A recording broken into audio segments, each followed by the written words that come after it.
Jen friends, I'm Major Gaurav Arya and you're watching the Chanakya Dialogues. There is a menu card for services, which Pakistan has. These many dollars for the Prime Minister, these many dollars for the Foreign Minister. China must have just wired a couple of dollars and there is every terrorist, every drug dealer, every assassin, every Hawala operator is welcome to Canada, the land of the beautiful and the land of the pure. This is exactly what is happening. Jen friends, I'm Major Gaurav Arya and you're watching the Chanakya Dialogues English. Like this video, subscribe to our channel and don't forget to press the bell icon. There's a lot of stuff happening with China at the epicenter. We'll come to Pakistan also because we know that's your favorite, but there is a lot happening with this thing, with China. And here are two top news items which I wanted to discuss with you. Number one, China plans Himalaya meet near Arunachal border. Pakistan to attend. Now, this is the banner headline. Now, what does this say? It says, in a significant development, China will host the third Trans-Himalaya Forum for International Cooperation. This is absolute nonsense. This is absolute nonsense. Now, while this meeting is happening at Ningchi in Tibet, and this location is almost 160 kilometers away from Arunachal. So, it's not near the line of actual control. It's not near Arunachal, but it is inside Tibet. However, Tibet itself is illegally occupied by China, and China likes to refer to Arunachal as southern Tibet. So why is China asking for an international quote-unquote meeting right there? Let me tell you, what China is doing is not important, ladies and gentlemen. Why China is doing it is far more important. And this is why China is doing it. Now, Jalil Abbas Jilani, who is the Foreign Minister of Pakistan, there is a caretaker government. He is the Foreign Minister and he's going to be attending. No surprises there. Whatever China says, Pakistan does not ask why, when, how. They just say send over the money and we'll send over our Prime Minister or our Foreign Minister, whatever is it that you want. There is a menu card for services, which Pakistan has. These many dollars for the Prime Minister, these many dollars for the Foreign Minister. China must have just wired a couple of dollars and there is Pakistan now. There is Malawi Amir Khan Mutaki, who is the acting Foreign Minister of the Taliban regime in Afghanistan. And obviously, Taliban want Chinese presence in Afghanistan. They want Chinese to invest in Afghanistan. I think both sides, I'll discuss this some other day. It's very interesting. But the fact of the matter is, ladies and gentlemen, that you have the Taliban there. And this is happening on the 4th, which is today, 4th of October, and 5th tomorrow. This meeting is going to happen. And then you have the Mongolian presence, the Mongolian Foreign Minister. Now, why is this happening? Why is China doing it? What is China doing is not important because this is a very crazy sounding thing. I mean, look at it. This says that ecological civilization and environmental protection. I don't even know what that means. I'm sure you don't know what that means. Ecological civilization and environmental protection. This is some nonsense. But what China is doing is not important. Why it is doing it is more important because China feels that, or China says very openly that Arunachal is actually southern Tibet and that area belongs to us. Now, China has tried to take Ladakh, Sikkim, Tibet. It has tried to move near Uttarakhand. It has tried to, pressurize Himachal Pradesh. All these things it has done. Palm and five fingers, I often mention palm and five fingers, Palm is Tibet and five fingers are Arunachal Pradesh, Himachal Pradesh, Uttarakhand, Ladakh, Sikkim. These are the five fingers and this is how China plans to take over the territory. Now, China has failed because the Indian armed forces are standing fast and true and it's impossible to break that wall. It's an impregnable wall of the Indian army there. The Air Force is absolutely on standby and there are sorties happening and everything. So, it's a very highly defended place. One of the most defended places on earth, if I may put it that way. Now, there is no way the Chinese can walk inside India and take over territory. So, what are the Chinese doing? The Chinese are doing exactly what the Pakistanis did for the Siachen Glacier. You know what the Pakistanis did? Very interesting. If I remember correctly, it was the 13th of April in 1984. The Indian Army went and planted the tricolour on the Siachen Glacier. Before that, what Pakistan was doing was something very sly, very deceptive. Siachen Glacier was always part of India, but since it was at such a high, and it is still at such a high altitude, nobody bothered to put troops there. And this was agreed upon in the Shimla Agreement. So there was an understanding between the two countries. But Pakistan wanted to play in between the lines.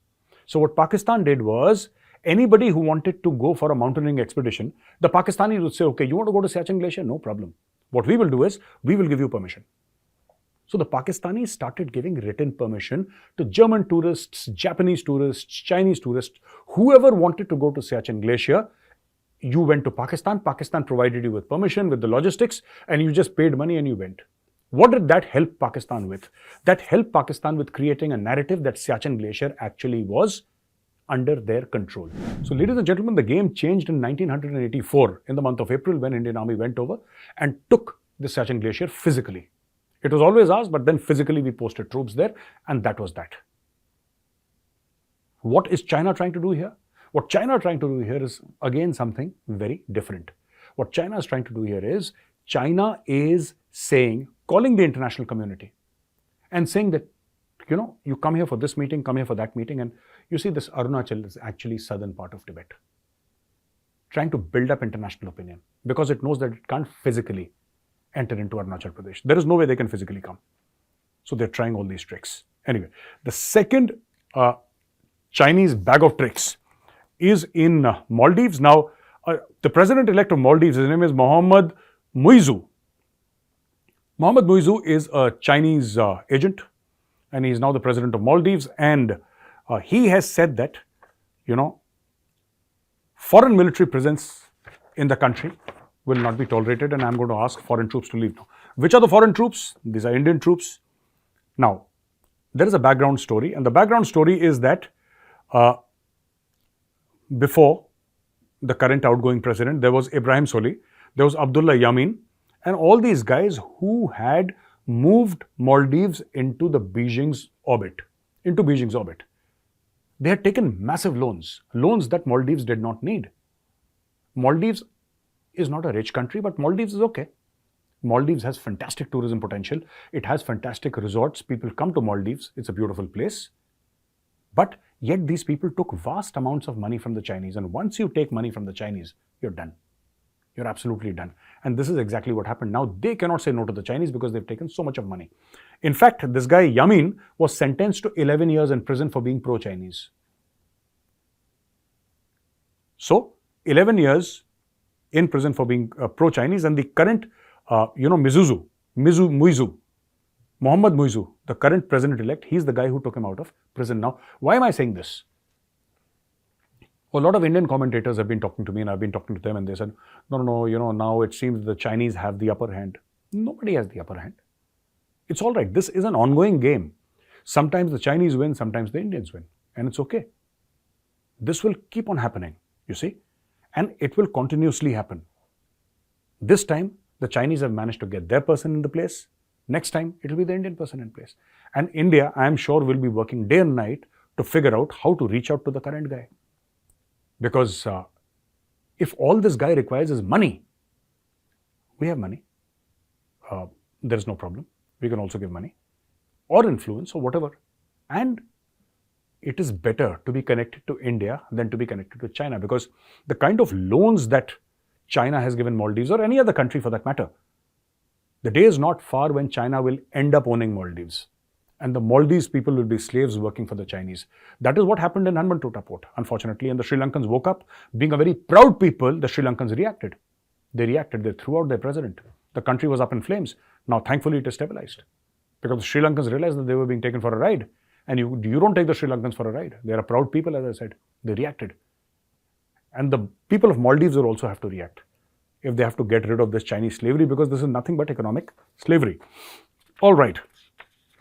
And ladies and gentlemen, the third news that I have for you is, in the Hudson Institute, there's a think tank, US-based, where Dr. Jaishankar was invited, and he was asked a question. And in answer to that question, what he said was that he says that there is a cash-strapped, unnamed country to our west, obviously, Pakistan.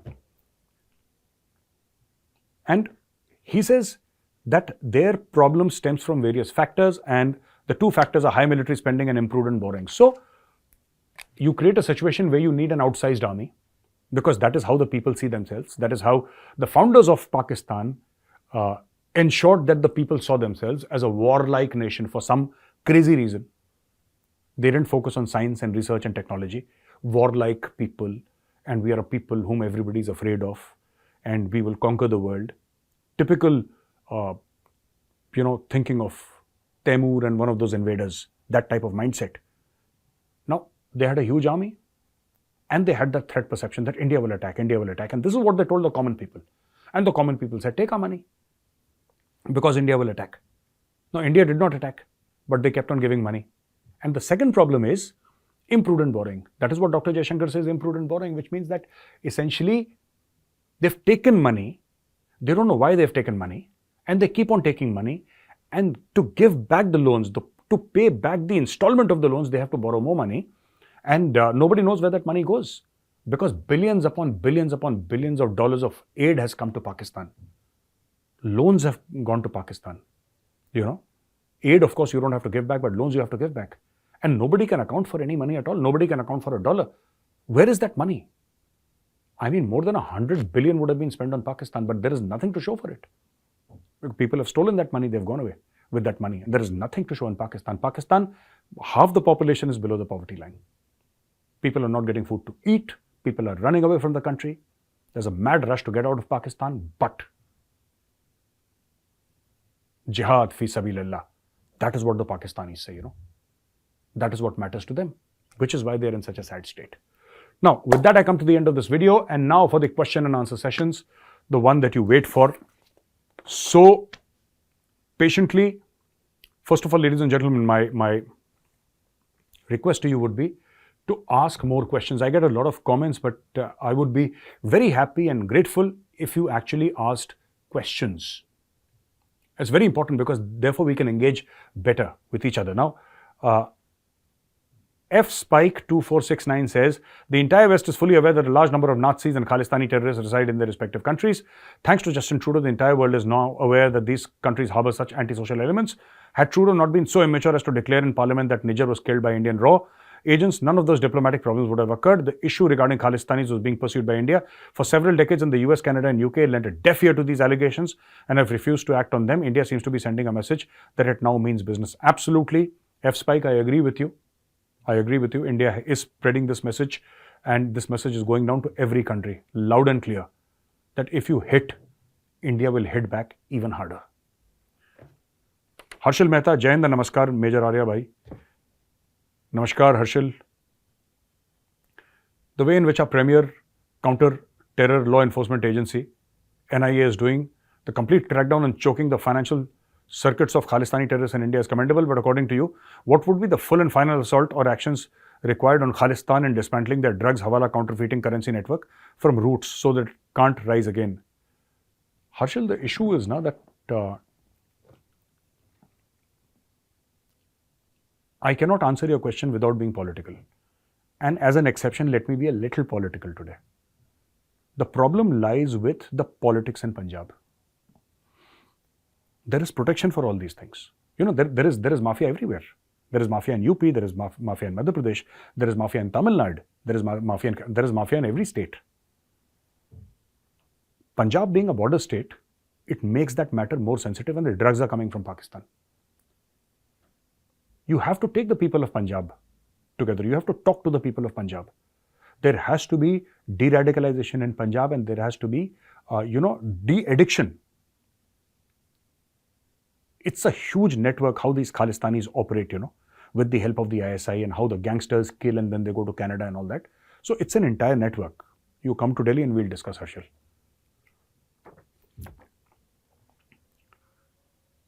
Sheshagiri Vemuri. Dear Gaurav Arya ji, Pakistan is taking money from UNHRC for hosting Afghan refugees, but not providing them food and shelter. This 1.1 lakh is above UN figures, which they are now claiming money, or that is the narrative. Of course, Pakistan is a known scamster. Pakistan received relief supplies from Turkey, and when there was an earthquake in Turkey, they sent the same supplies back, stamped made in Pakistan. So you can't trust the Pakistanis. It's all nonsense that the Pakistanis are saying. They'll take money and then they'll refuse to pay it forward. Hemant Singh ji says, Dear Major Arya, love your show. Thank you very much, sir. Very kind of you. My IIT Delhi classmate is the ambassador to Canada from India. I have already seen his picture and name for assassination in the Canada terrorist rally videos. The UK passed a law in 2006 that glorifies terrorism as unlawful. Canada does not have any such laws and is pandering to a vote bank. Of course it is. Of course it is. Canada is pandering to a vote bank, and Canada is saying that, hey, every terrorist, every drug dealer, every assassin, every Hawala operator is welcome to Canada, the land of the beautiful and the land of the pure. This is exactly what is happening and exactly what should not happen. So ladies and gentlemen, thank you very much for watching this video. If you like this video, press the like button, subscribe to our channel, and don't forget to press the bell icon, and do send in more questions rather than comments. Jai Hind, Vande Mataram, Bharat Mata Ki Jai.